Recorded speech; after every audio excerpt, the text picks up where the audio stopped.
Hello everyone, welcome back to another episode of r/Entitled People. In today's episode, my aunt stole my inheritance. Then karma struck and her life fell apart. Infuriatingly entitled X. Entitled roommates destroyed my collection of 5 years.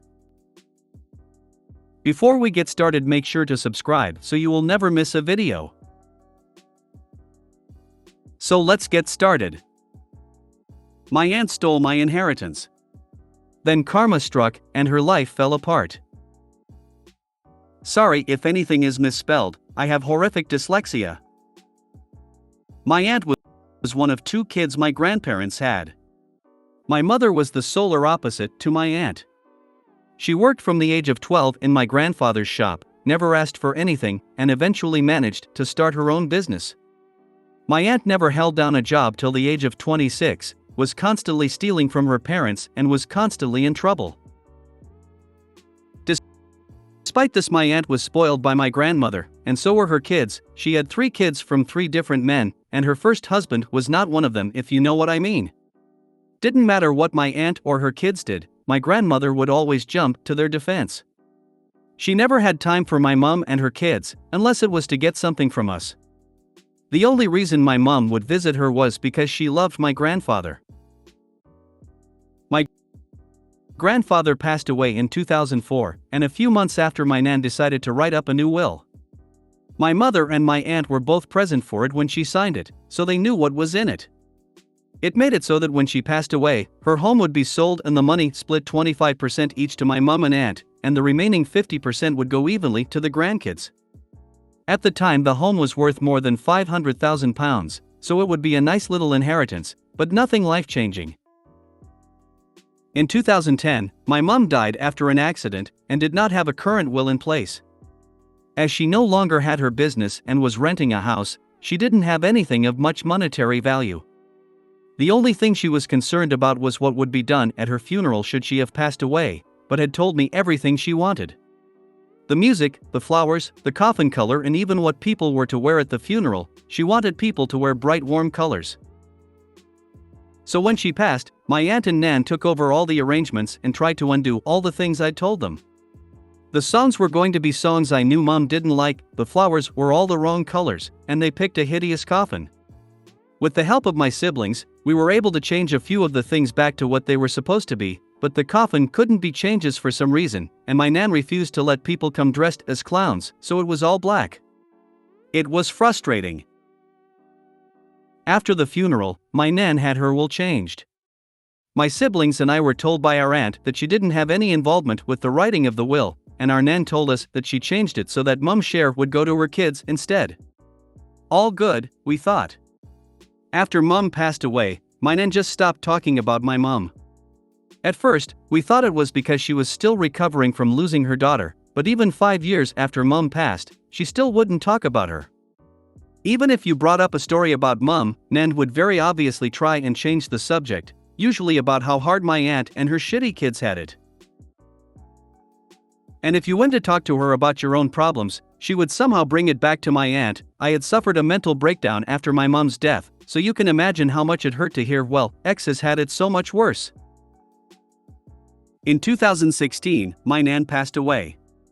She had written down what she wanted to be done for her funeral, and it was basically all the same things she had picked out for my mom's funeral, even the music to be played. I don't know why she tried to have a dress rehearsal funeral using my mom as the stand-in, but it was obvious that's what she was trying to do. So after a couple of months, our siblings and I were waiting to hear about the will reading, and my aunt kept telling me, oh, it'll be another month before we can do the reading. I didn't mind. I wasn't fussed about the money, to be honest. But my oldest brother was hoping to use the money to pay for a honeymoon for him and his then fiancée, and my younger brother was about to start uni, so it would be a hell of a help. Eventually, my dad bumped into the solicitor my grandmother had used to deal with her will, and asked what was happening. The solicitor let slip that the will had already been read, and that it left everything to my aunt. When my dad questioned this, the solicitor told him that my aunt had been present when the will was written, despite promising that she had nothing to do with it.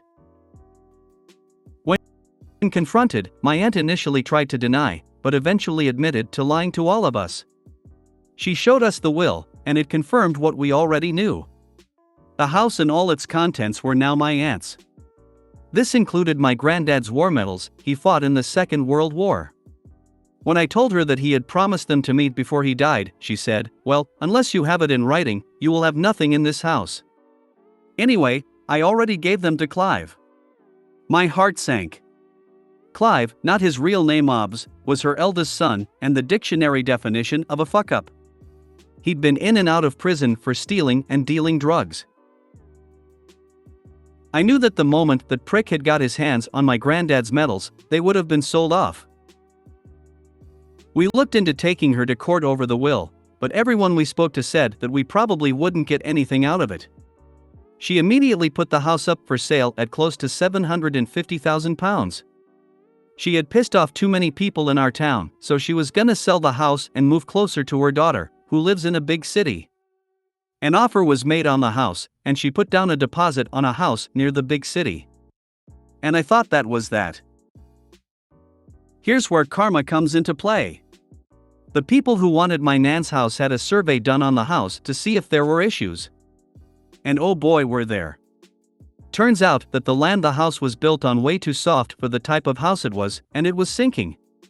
It has sunk about 2 cm in the 40+ years my nan and granddad had lived there, but the sinking was accelerating to 1 cm per year. This meant that within the next 3 years the house would need some serious work or be knocked down. The new value of the house? £60,000. The buyers immediately pulled out, having not even put down a deposit. She couldn't buy her new house, but still had to pay the deposit on it. And while this was happening, she let Clive move in with her into her house that she rented from the council. He wasn't allowed to live in any of the council houses because he had trashed every single one he'd ever been given. Someone reported this, and she was kicked out of her home. She was forced to move into my nan's old home as she couldn't live anywhere else. So there she is, living in a crumbling house with her shithead son and her partner. She was stuck there for 2 years. Every time I saw her, she would try and start talking to me, and I would just ignore her and walk off. One time as I was walking away, she screamed, "Your mother deserves to die for having a retard like you." In the middle of a busy street. Someone reported her to the police, and she had an official warning from them, and was ridiculed on Facebook. Every time I saw her after that, she looked more and more miserable. Eventually, she sold the house for something like £85,000 and moved in with her daughter in the big city. I lost contact with her and her kids after this. I thought karma had been issued. Oh, but karma still wasn't done with her. I bumped into one of her former friends, and she told me what happened after she left our town. She moved into her daughter's home, let's call her Sue, but they only had a 3-bedroom house and 3 kids. My aunt and her partner had to live in the smallest room in the house while my aunt looked for a job and a home to rent. Even with £85,000, she couldn't afford a home anywhere. After about a month, my aunt's partner ran off after emptying her account. She was left stranded in Sue's house, not contributing anything because all the money she makes goes into bingo. Eventually, Sue and my aunt get into a screaming match and my aunt said something along the lines of, "I should have aborted you." Sue immediately kicked her out of her house. So, again, there's my aunt, in a city where she knows nobody, no money, no home, and the last bridge she had a smoldering wreck. Last anyone has heard, she was living in a caravan in the roughest part of the city, and she can no longer work because she's suffering early onset arthritis and can no longer move her hands. I know I shouldn't get joy out of something like this happening to another person, but it does bring me some peace as to what happened. Enjoying the warmth doesn't mean you started the fire. I want this printed on a shirt TBH. It's been always burning since the world's been turning. Not one to take pleasure in others' plight, but sometimes karma is good to see. I'll take pleasure in it if I dislike or hate the person enough. I'm so upset about those war medals. I feel the same about my own grandpa's medals. I'm so sorry. This doesn't make up for that. It's nice to know that people sometimes don't get away with things like this, especially because I'm currently involved in a situation with someone like your aunt. Thank you for sharing. I'm so sorry for the loss of your mom and grandpa. Thank you for your kind words. Although I'm still upset about the loss of the medals, I even tried to find who he sold them to, but he wouldn't tell me, the prick. I'm happy that I still have the stories he told me of time in the war. And I'm glad I get to share them with his great-grandchildren. I think it was well deserved. Good on Sue for standing up for herself, kicking out her mother for saying something so awful. Glad to see karma at its best and most deserved. I'm disabled and we bought a RV travel trailer to travel for business and pleasure across the US before buying a house in a new state, part of the Great California Migration, for a bit less than a year. I can tell you from experience that your aunt is not enjoying her caravan lifestyle. Especially if it's in cold, damp England and suffering so badly from arthritis. The humidity just about killed me because there's not much insulation and I was badly crippled whenever it rained, summer or winter. So I can almost guarantee that your awful aunt is likely even more miserable than you thought.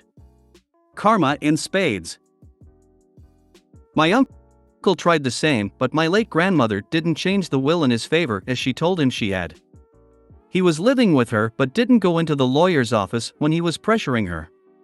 She made her will that everything split 50-50 between my dad and him. He was executor and tried to cheat dad when the house was sold, but here you have to submit final accounting to probate and they question much of what he did. Needless to say, dad got half the house and half her remaining assets. Infuriatingly entitled X. My ex is a 43-year-old man who enjoyed extreme levels of financial support from his family and doesn't acknowledge it. When I met him, he told me he's working on independent art projects. I saw him living independently, going out to eat, staying at hotels. I didn't question too much. After some months, I understood this man never really worked, some odd jobs here and there. His rich parents supported him all the way through his 20s with a large allowance. Then in his early 30s they funded his another 4-year degree abroad. During that time they paid his full living expenses and tuition, totaling around $400,000. But he did not start working after that, either. He got by on art grants he got from the government via fake companies he set up. After some time, he started putting pressure on his family to divide remaining assets. They were reluctant, and he started a hunger strike to make things go his way.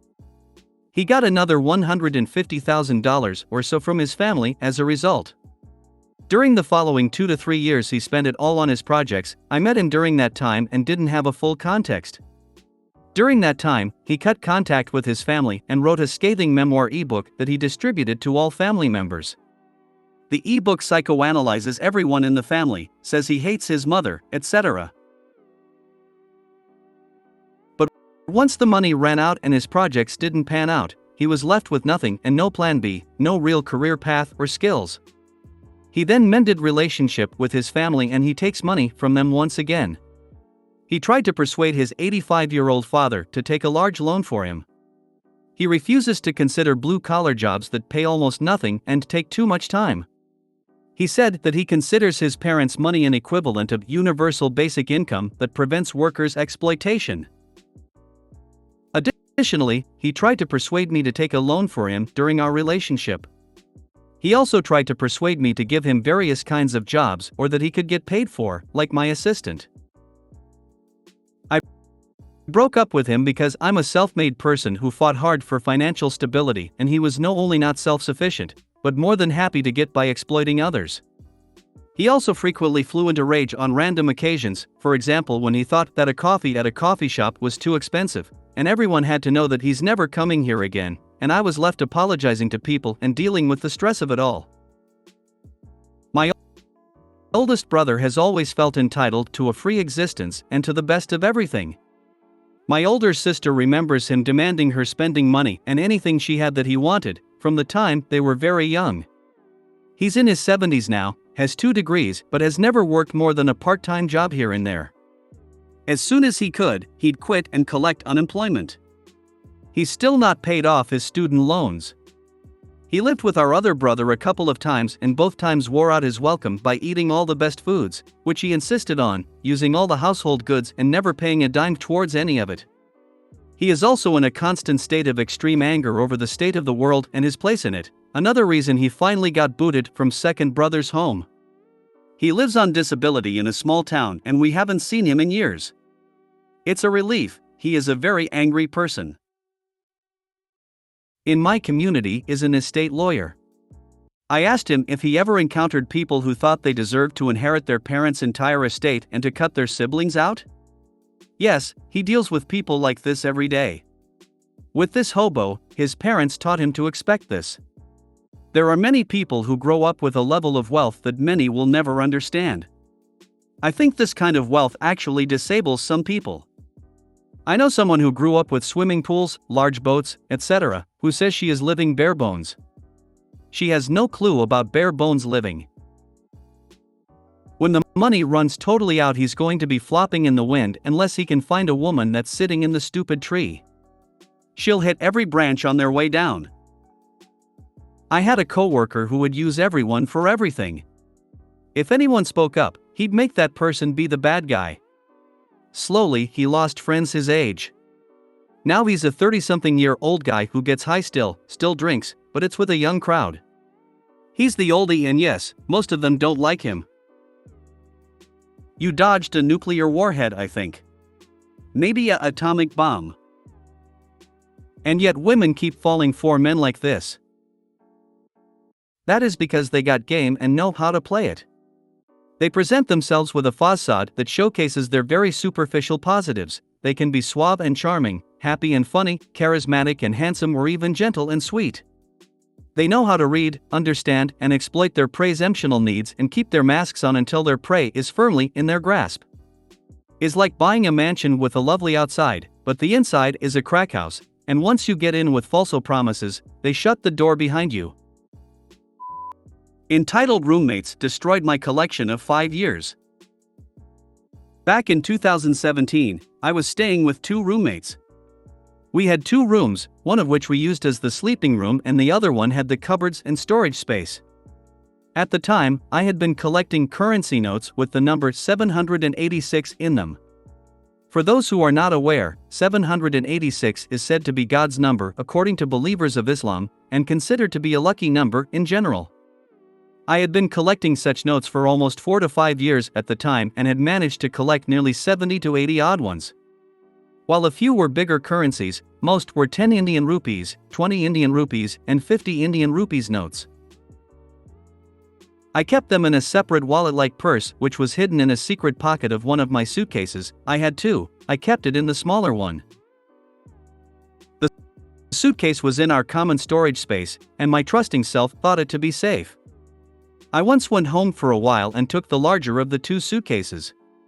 When I came back, it didn't strike me to really check my stuff. In hindsight, I should have. A couple of months later, I found another one of the notes and went to put it in my collection. Lo and behold, there were hardly any notes left. About 5 to 6 out of the original 70 to 80 were remaining, and they were the higher denominations. I confronted my roommates, and they initially denied any involvement. I finally threatened to complain to the landlord, and one of them spilled the beans. They said that they knew I kept some extra cash for emergencies in the suitcase and they just would take a note or 2 when they needed some urgent cash. They said, "It's no big deal, bro, we took hardly $700 to $800, roommates are all about sharing, we'll return it." I lost it at the time and all I could think was that these dumb stoners don't even realize what they have done.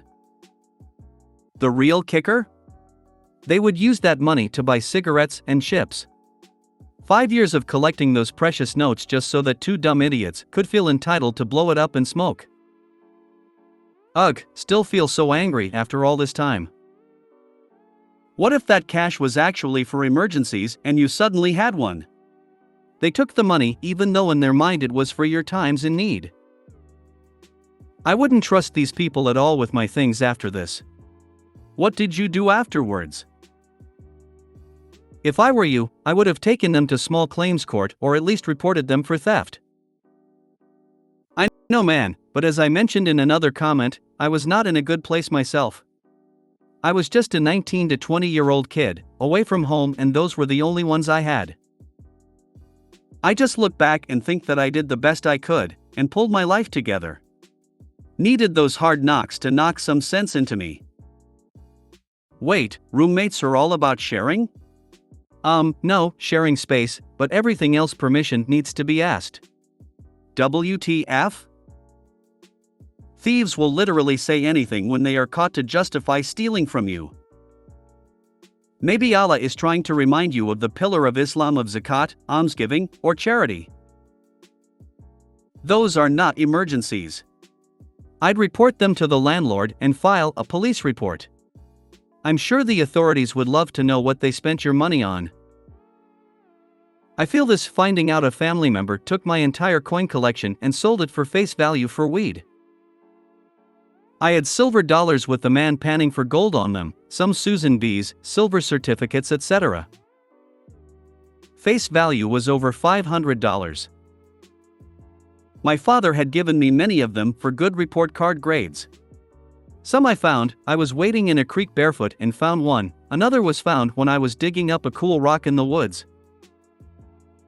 Worst part was my family trying to smooth ruffled feathers by handing me an envelope of cash, claiming the thief worked for it to pay me back, and they actually hadn't. But going around to the shops, I couldn't even get 5 of the coins back, much less the silver certificates with the cash I was handed. They couldn't understand.